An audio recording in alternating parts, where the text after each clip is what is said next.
সদ্য শিবরাত্রি গেল, চারিদিকে তার রেশ কাটেনি। চলুন এই অবসরে শিব ঠাকুর ও মা দুর্গাকে নিয়ে একটি মজার গল্প শুনে নিই। কৈলাসের চাপা, লেখক আশাপূর্ণা দেবী।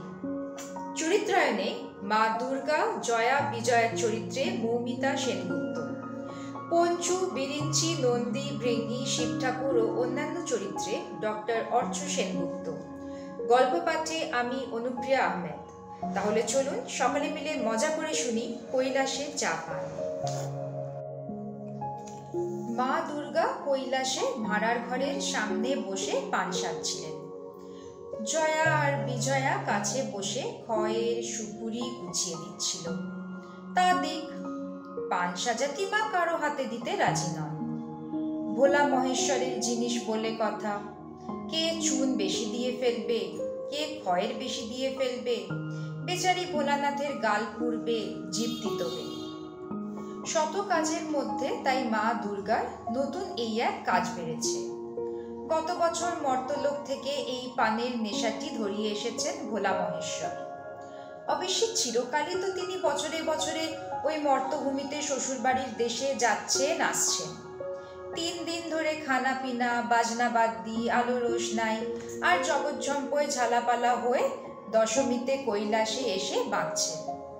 আর এসে মা দুর্গার কাছে তার বাপের বাড়ির দেশের লোকেদের বাড়াবাড়ির নিন্দে মন্দ করছেন।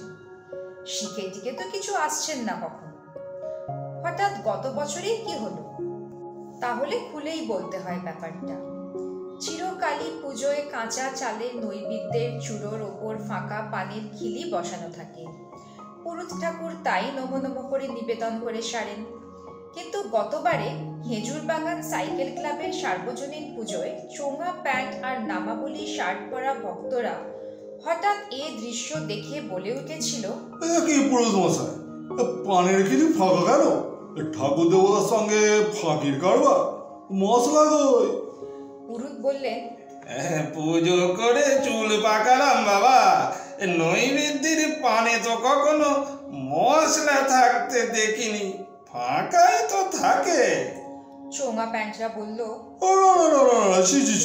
ওরা ঠিক নয় স্যার, এনে দিচ্ছি মশলা, এনে দিচ্ছি।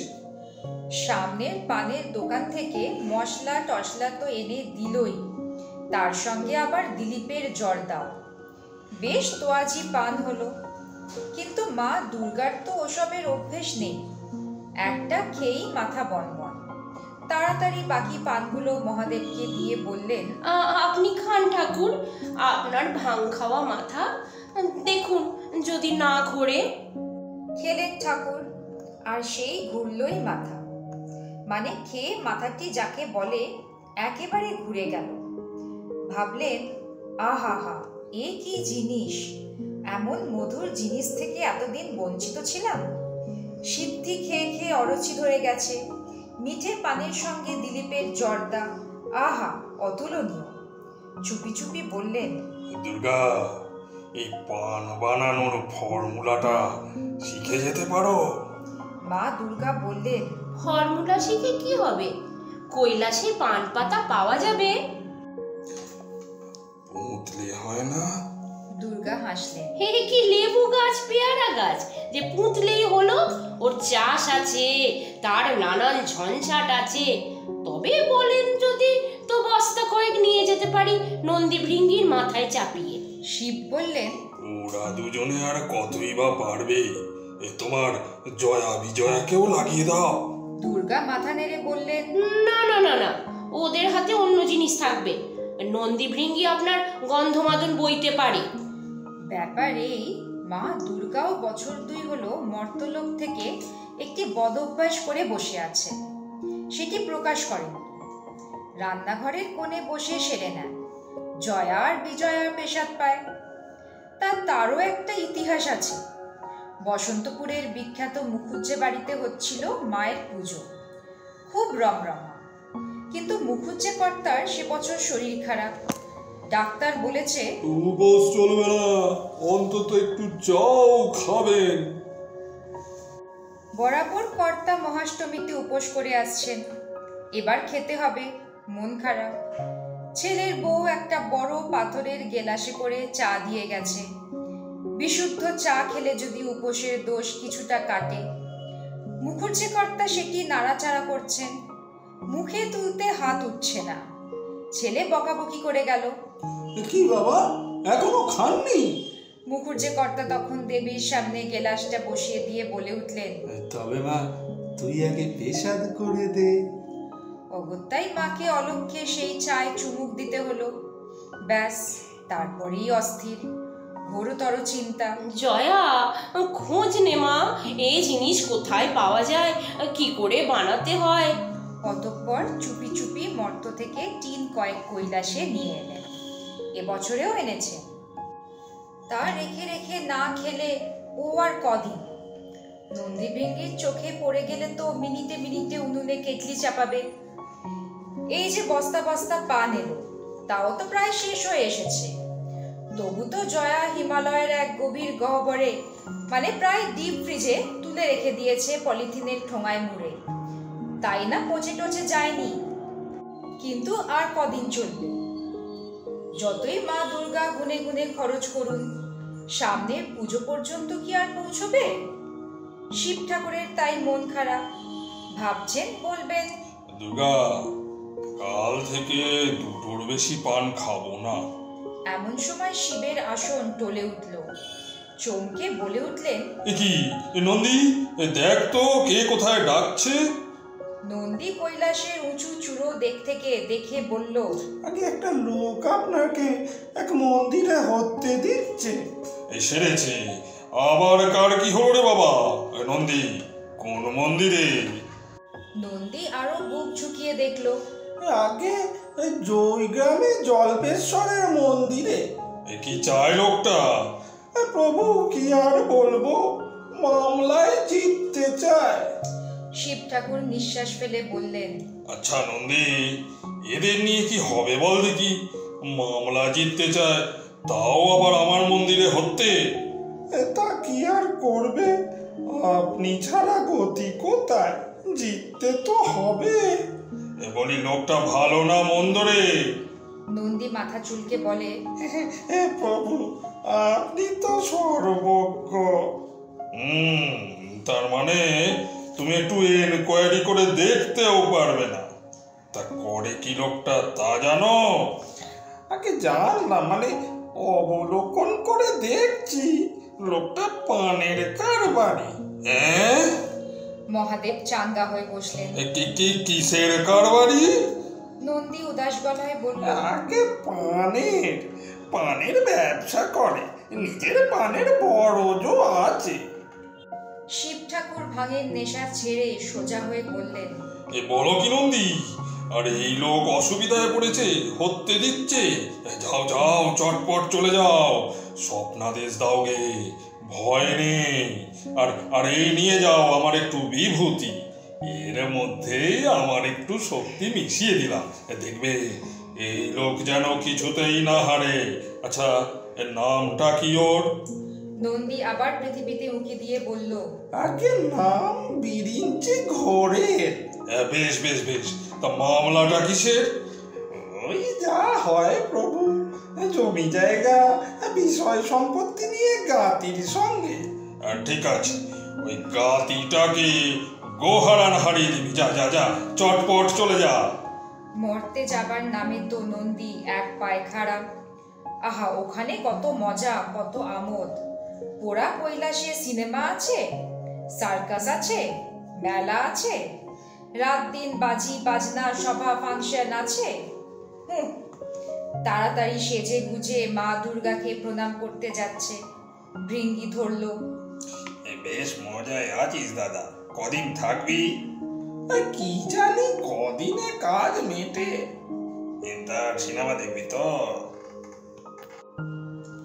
নন্দী একটু হেসে ভৃঙ্গির পিঠ চাপড়ে বলে যায়, মন খারাপ করিস না, পরের চান্সে তুই যাস। ভৃঙ্গি বেজার গলায় বলে, যাব না কেন? মরতে যখন মরক বাহামারি হবে, বাবার আসন টলবে, তখনই তো বাবা আমাকে পাঠাবে। গোজ হয়ে বসে থাকে ভৃঙ্গি। নন্দী মা দুর্গার অন্দরের দিকে এগোয়, কিন্তু ওখানেও এক কাণ্ড। ওখানেও পৃথিবীর এক ভক্ত আকুলি বিকুলি প্রার্থনায় মা দুর্গার আসন টলিয়েছে।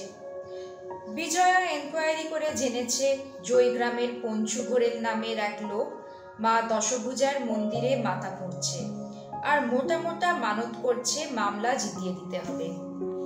মা দুর্গা প্রথমে ভারী রেগে উঠেছিলেন। উফ, কি জ্বালা! জগতে এত জীব সৃষ্টি করলাম, এই মানুষগুলোর মতন এত আবদেরে বায়নাবাজ তো আর একটাও দেখলাম না। বাঘ, সিংহী, হাতি, উট, সাপ, ব্যাঙ, মাছ সবাই তো আমার সন্তান। তারা কে কবে আবদার করেছে, মা আমার এই করে দাও, ওই করে দাও, তাই করে দাও। আর ওই মানুষ রাত দিন ডাকাডাকি আর দাও আর দাও।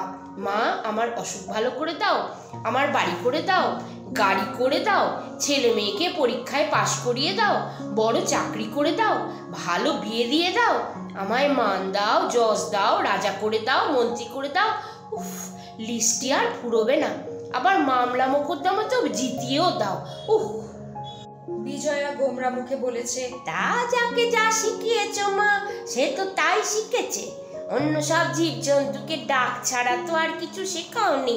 তারা সেই ডাকই ছাড়ে, ঘৌ ঘৌ, মিউ মিউ, হি হি, হি হি, হাম্বা হাম্বা। মানুষকে তুমি ডাকতে শিখিয়েছ, সাড়ে তাই করছে, রাত দিন ডাকছে। শুধু শুধু কি আর ডাকবে, তাই দাও দাও করছে। মা দুর্গা রেগে বলেছেন, খুব যে কথা শিখেছিস, বছর বছর পৃথিবীতে গিয়ে এইটি হয়েছে। তা যে ডাকছে সে করে কি? বিজয়া খড়ি পেতে বলে, চায়ের ব্যবসা। মা দুর্গা চমকে বলেন, বলিস কি রে? হ্যাঁ মা, শুধু ব্যবসাই নয়, 3-4টে চায়ের বাগানও আছে তার। মা দুর্গা রেগে বলেন, আর এই লোককে তুই অগ্রাহ্য করছিস? ওকে জিতিয়ে দিতে পারলে জীবনে আর তোকে পৃথিবী থেকে চা বয়ে নিয়ে আসতে হবে না রে। যা গিয়ে স্বপ্নাদেশ দিবি, ভয় নেই, তোকে জিতিয়ে দেব। তুই শুধু নিয়মিত আমায় চা সাপ্লাই করবি, মানে চায়ের পাতা দিয়ে পুজো দিবি। এতক্ষণে বোধহয় বুঝতেই পারছো মা দুর্গা ওই চায়ের অভ্যাসটি করে মরেছেন। বিজয়া যখন মা দুর্গার শক্তি গণিকা নিয়ে মর্তে নামতে যাচ্ছে, নন্দীর সঙ্গে দেখা। এ বলে, কি ব্যাপার? ও বলে, কি ব্যাপার? তারপর বোঝা গেল ব্যাপার। লড়াইটা শেষ পর্যন্ত শিবের সঙ্গে দুর্গার গিয়েই ঠেকছে। বিরিঞ্চি ঘোরেল হয়েছে শিবাশ্রিত, পঞ্চু ঘোরেল দুর্গাশ্রিত। দুই জ্ঞাতি ভাই একখানা তালুক নিয়ে লড়ালো। এ বলে, ও তালুক আমার 7 পুরুষের। ও বলে, ও তালুক আমার 7 পুরুষের। অথচ মিথ্যে কেউই বলে না। 7 পুরুষ আগের সেই চন্দ্রবিন্দু হয়ে যাওয়া ভদ্রলোক, যিনি গাঁটের কড়ি খরচা করে কিনেছিলেন ওই জমিটি, সেই স্বর্গীয় রজনী ঘোরেল, তিনি এই পঞ্চু ঘোরেলেরও ঠাকুরদা আর বিরিঞ্চি ঘোরেলেরও ঠাকুরদা। অতএব এদের দুজনেরই সমান দাবি। স্বর্গীয় রজনী ঘোরেলের 2 ছেলের বংশ দুদিকে ছড়িয়ে এখন জ্ঞাতি শত্রু হয়ে দাঁড়িয়েছে। তাই জমিটার অধিকার নিয়ে ঘোর মোকদ্দমা। বলে, পানের চাষ আরো বাড়ানো দরকার, ওই জমিটায় ভালো হবে। ও বলে, এই শুধু পাহাড়ে দেশেই চা বাগান হয়, বর্ধমান জেলার মাটিতে বাগান হওয়ানো যায় কিনা তার পরীক্ষা করব। জমি না হলে কোথায় পরীক্ষা? পুকুরের জলে। দুজনেরই যুক্তি আছে। রাত্রিরে যে যার বাড়িতে ঘুমোচ্ছে, হঠাৎ বিরিঞ্চি ঘোরেলের মাথার কাছে দৈববাণী, ওরে বিরিঞ্চি, নির্ভয়ে থাক, স্বয়ং বাবা ভোলানাথ তোর সহায়, তোর জিত মারে কে? ওদিকে পঞ্চু ঘোরেলের মাথার কাছে তেমনি দৈববাণী, শুধু হেরে গলায় নয়, মধুর কণ্ঠে। বাছা পঞ্চু, নির্ভয়ে থাক, তোর জয় মারে কে? আমি তোর জয়ের জন্য আমার অনুচরী বিজয়াকে পাঠিয়েছি আমার শক্তি দিয়ে। শুধু একটা শর্ত। পঞ্চু ধরফড়িয়ে উঠে বসে দিশেহারা হয়ে বলে, কি শর্ত মা, কি শর্ত? পরে বলবো, আগে জেদ। ব্যাস, পরের দিন 2 জ্ঞাতি ভাই পুকুর ধারে তরপাচ্ছে। এ বলে, মা স্বপ্নে আমায় ভরসা দিয়ে গেছেন, আমার চেতা মারে কে? ও তরপাচ্ছে, বাবার ওপর কথা নেই, বাবা মায়ের গুরুজন, বাবা আমায় স্বপ্নে আশ্বাস দিয়ে গেছেন, না জিতিয়ে ছাড়বেন না। ও জমি আমার হকের ধন মদন মোহন। দুর্গাশ্রিত পঞ্চু বলল, দেখা যাক কার জকের ধন না হকের ধন। চলছে লড়ালড়ি। দিনের পর দিন শুনানি চলছে। উকিল ব্যারিস্টার হিমশিম খেয়ে যাচ্ছে, জজ মাথায় হাত দিয়ে বসে থাকছেন। কারুর হার জিত নেই, কারুরই কেস দুর্বল নয়। দুজনেরই 7 পুরুষের জমি। কোর্ট কাছারি নাস্তানাবুদ। একদিকে বাবার বিভূতি, অন্যদিকে মায়ের শক্তি। নন্দী আর বিজয়া দুজনেই যে যার মালিককে নিয়মিত ট্রাঙ্কলে খবর দিচ্ছে মামলার অবস্থা কি, কিন্তু হেলাদোলা নেই কারোর। এগিয়ে গিয়ে শিব বলেন, দুর্গা, এটা কি হচ্ছে? তোমার শক্তি সম্বরণ করো। আমার ভক্তকে জিতিয়ে না তুললে নরলোকে আর প্রেস্টিজ থাকবে আমার? দুর্গাও জেদ ধরে বলেন, সে আমি কি জানি, আমারই বুঝি প্রেস্টিজ রাখবার দরকার নেই। চিরটা কাল আমি শরণাগত দিনার্ত পরিত্রাণ পরায়ণ, জানো না? শিব দুর্গার তর্কাতর্কির রোল কৈলাস থেকে স্বর্গে গিয়ে ওঠে। 33 কোটি দেবতা ছুটে এসে হাজির হন। কি হয়েছে? ওরা তো তখন উত্তেজিত, শিব ঠাকুর আর মা দুর্গা। জয়া আর ভৃঙ্গি ঘটনার আদ্যন্ত রিপোর্ট দেয় এবং নিঃশ্বাস ফেলে বলে, ব্যাপার মিটবে কি করে? মা বাবা দুজনেই তো সমান, কেউ তো কম যান না। আর যদি এদিক ওদিক করে, কাল ও তেরে ওঠে। রোজ নতুন নতুন উকিল আনছে। এত সব টাকা কুড়ি পাচ্ছে কোথায়? ওরাই জানে। তাই তো 33 কোটির এক আলোচনা সভা বসে। কি করে মা বাবা দুজনেরই মান বজায় থাকে?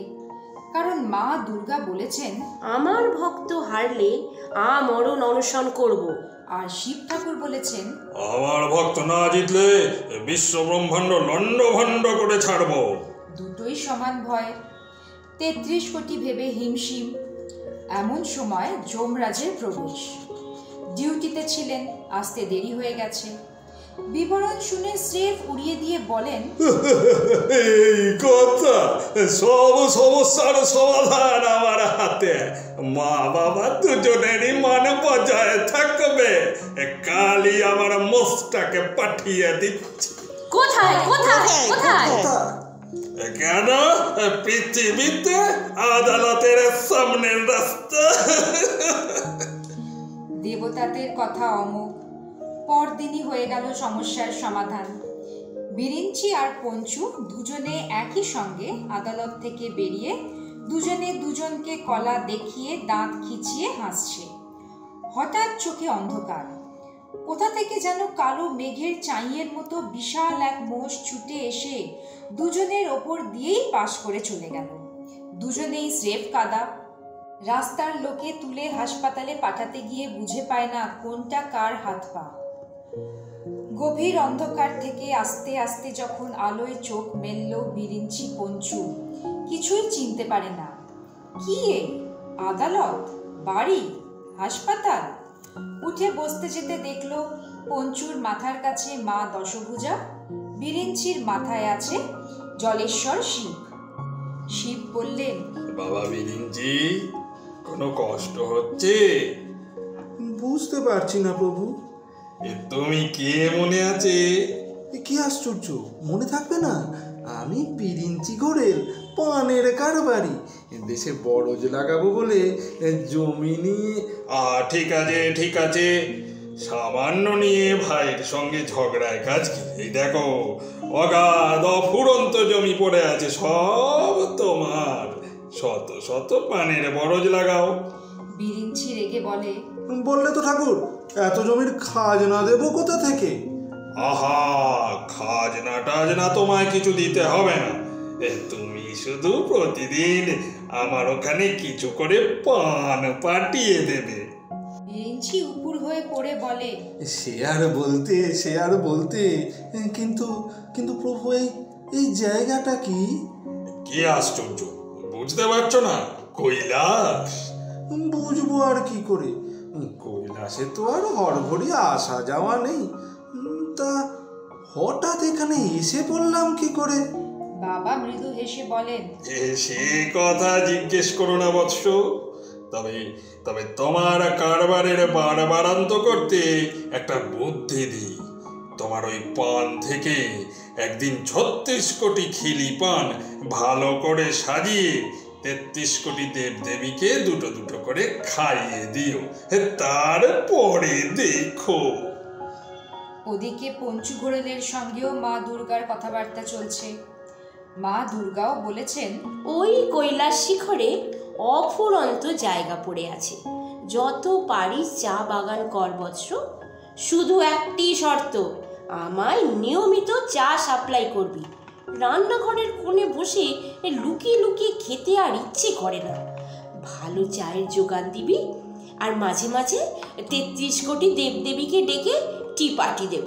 বুঝুন ওরা আমার বাপের বাড়ির দেশের খাওয়া দাওয়াটি কেমন। পঞ্চু মোহন সাহেব বলে, ভালো চা যদি বলেন মা, এক্ষুনি টি পার্টি লাগিয়ে দিতে পারেন। শুধু যদি একটা লম্বা আঁকশি পাই। মা দুর্গা আকাশ থেকে পড়েন। আঁকশি? আঁকশি দিয়ে কি হবে?